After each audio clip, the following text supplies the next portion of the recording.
15. Le calembour est la fiente de l'esprit qui vole. Victor Hugo. Cette citation de Victor Hugo peut être interprétée de différentes manières, mais en général, elle dénigre l'utilisation excessive et artificielle des jeux de mots. Le mot « fiente » est utilisé pour décrire les calembours, ce qui implique une connotation négative de saleté et de déchets. Par contraste, l'esprit qui vole est un symbole de créativité et de liberté d'expression. Ainsi, Hugo suggère que l'utilisation excessive de jeux de mots est une limitation de l'esprit plutôt qu'une expression de sa liberté. 14. Je te donne ce que j'ai, ce que je vaux. Jean-Jacques Goldman. Cette citation de Jean-Jacques Goldman est un beau témoignage de générosité et de sincérité. En effet, en disant « Je te donne ce que j'ai, ce que je vaux », il exprime l'idée que la valeur de son don n'est pas seulement matérielle, mais qu'elle est également liée à la qualité de l'intention et de l'engagement qu'il y met. Cette citation nous rappelle donc que donner n'est pas simplement une question de quantité, mais que cela implique aussi de donner le meilleur de soi-même. De plus, elle peut également être interprétée comme une invitation à valoriser nos propres talents et qualités, à les partager avec les autres et à ne pas sous-estimer notre propre valeur. 13. La démocratie, ce n'est pas la loi de la majorité, mais la protection de la minorité. Albert Camus. Cette citation d'Albert Camus met en avant une idée importante sur la démocratie. Selon lui, la démocratie ne se résume pas à suivre simplement la volonté de la majorité, mais elle implique également la protection et le respect des droits et des opinions des minorités. En d'autres termes, la démocratie véritable ne se limite pas à faire ce que la majorité souhaite, mais elle garantit également les droits et la dignité des individus qui peuvent être en désaccord avec cette majorité. La protection de la minorité est donc un aspect essentiel de la démocratie pour assurer l'égalité, la liberté et la justice pour tous. 12. Je préfère l'incinération à l'enterrement et les deux à un week-end avec ma femme. Woody Allen. Cette citation de Woody Allen est une plaisanterie qui utilise l'humour pour exprimer une opinion personnelle sur les différentes options de disposition des corps après la mort. L'auteur y exprime clairement son manque d'enthousiasme pour la perspective d'un week-end avec sa femme, mais l'humour de la phrase suggère que cette opinion soit à prendre avec un certain recul et qu'elle ne doit pas être interprétée de manière littérale. La citation peut être vue comme une manière d'exprimer une préférence personnelle tout en gardant une certaine distance avec cette opinion. 11. Les larmes qu'on ne verse pas attendent-elles en petits lacs? Où seraient-elles des rivières coulant cachées vers la tristesse? Pablo Neruda. Cette citation de Pablo Neruda peut être interprétée de différentes manières, mais voici une explication possible. Pablo Neruda évoque ici le fait que les émotions refoulées, les larmes non versées, peuvent s'accumuler en nous comme des petits lacs prêts à déborder. Il se demande si ces émotions refoulées pourraient se transformer en un flot plus important, comme des rivières coulant secrètement vers la tristesse. En d'autres termes, il met en lumière l'importance de laisser nos émotions s'exprimer, car les refouler peut mener à une intensification de la tristesse et du mal-être intérieur. 10. Si le temps vous semble long, prenez-le dans le sens de la largeur. Grégoire Lacroix. Cette citation de Grégoire Lacroix, « Si le temps vous semble long, prenez-le dans le sens de la largeur », peut être interprétée de différentes manières, mais en général, elle invite à changer de perspective. L'idée principale derrière cette phrase est que si vous trouvez le temps long ou difficile à vivre, il est peut-être utile de le voir d'une manière différente, plus large, plus vaste.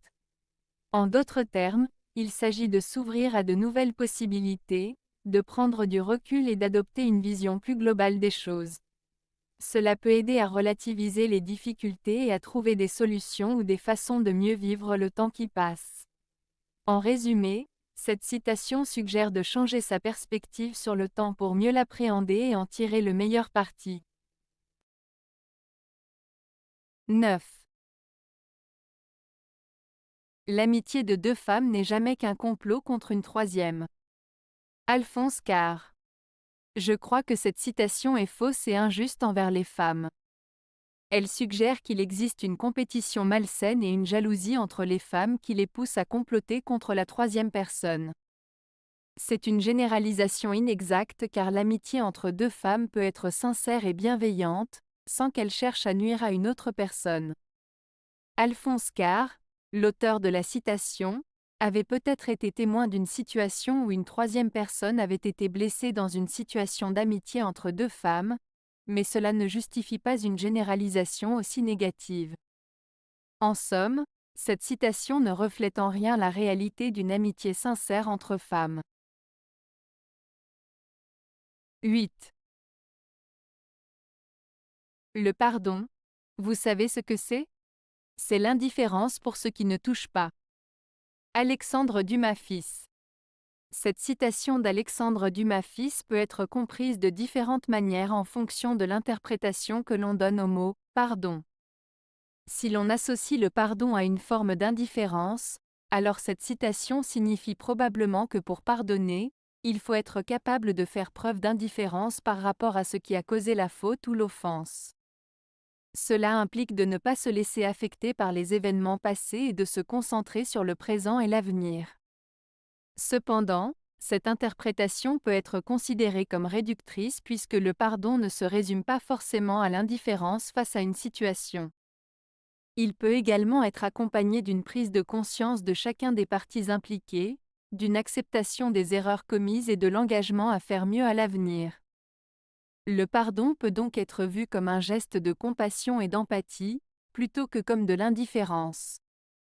En somme, cette citation d'Alexandre Dumas fils invite à réfléchir sur la nature complexe du pardon et sur la relation étroite entre le pardon et l'indifférence.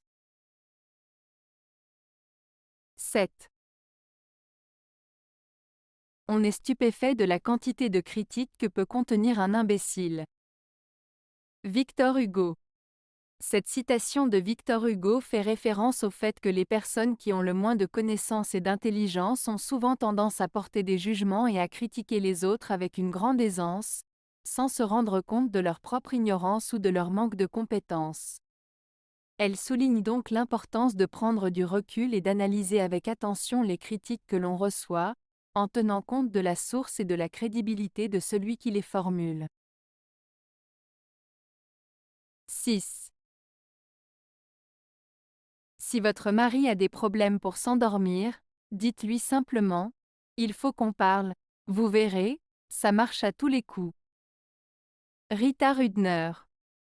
Cette citation humoristique de Rita Rudner joue sur l'idée que si un mari a des difficultés à s'endormir, le simple fait de mentionner qu'il faut avoir une conversation sérieuse, il faut qu'on parle, va le rendre instantanément alerte et attentif, l'empêchant ainsi de s'endormir. C'est une manière humoristique de souligner comment certaines personnes réagissent fortement à l'idée d'une discussion sérieuse ou confrontante, même au point de les tenir éveillés. Rita Rudner utilise ici l'humour pour illustrer une situation commune dans les relations de couple.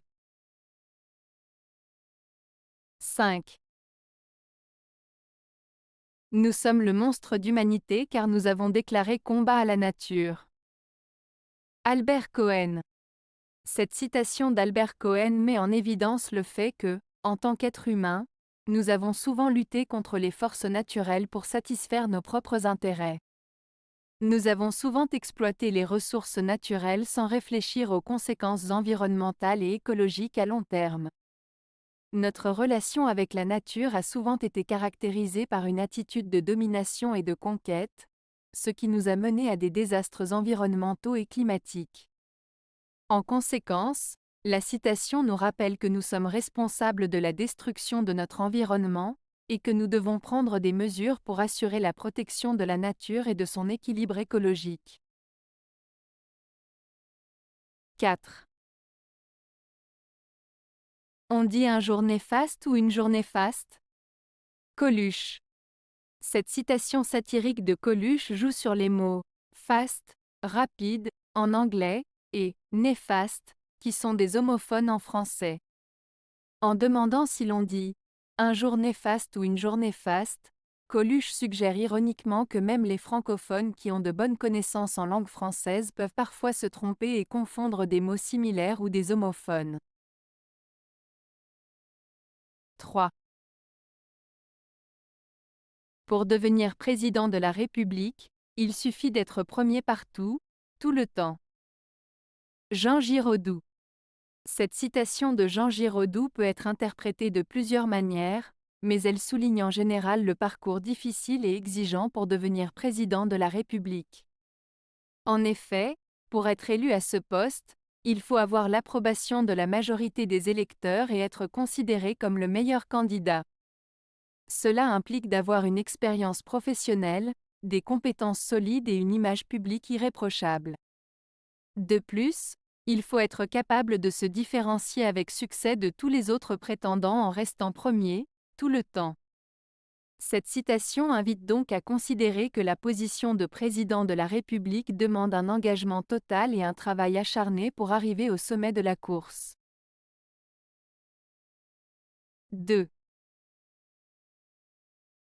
L'homme est le seul animal qui prend sur son temps de sommeil pour se reproduire. François Cavanagh. Cette citation de François Cavanagh est une façon amusante d'aborder le comportement reproductif de l'être humain. En effet, contrairement à la plupart des animaux, nous avons la capacité de contrôler notre sexualité et de la pratiquer à des moments qui ne sont peut-être pas idéaux pour notre sommeil. Cependant, il ne faut pas perdre de vue que cela n'est possible que grâce à notre intelligence et notre capacité à réfléchir sur nos choix de vie et notre comportement sexuel. Globalement, cette citation peut être vue comme une façon originale de souligner la spécificité de l'être humain parmi les autres espèces animales. 1. Un mari trompe sa femme, et après l'aime davantage. C'est le côté moral de l'adultère du mari. Alfred Capu. Dans cette citation d'Alfred Capu, il évoque le concept paradoxal selon lequel un mari qui trompe sa femme peut finir par l'aimer encore plus. Il met en avant l'idée que parfois, une infidélité peut éventuellement renforcer les sentiments d'amour et de connexion entre les conjoints. Capu souligne ainsi le côté moral ambigu de l'adultère, suggérant que les relations humaines et les émotions peuvent être complexes et parfois contradictoires. Avez-vous aimé la vidéo? Si oui, mettez un pouce vers le haut. Cela aidera la chaîne et aidera les autres à la trouver. Nous ajoutons plusieurs nouvelles vidéos quotidiennement. Abonnez-vous pour ne rien manquer.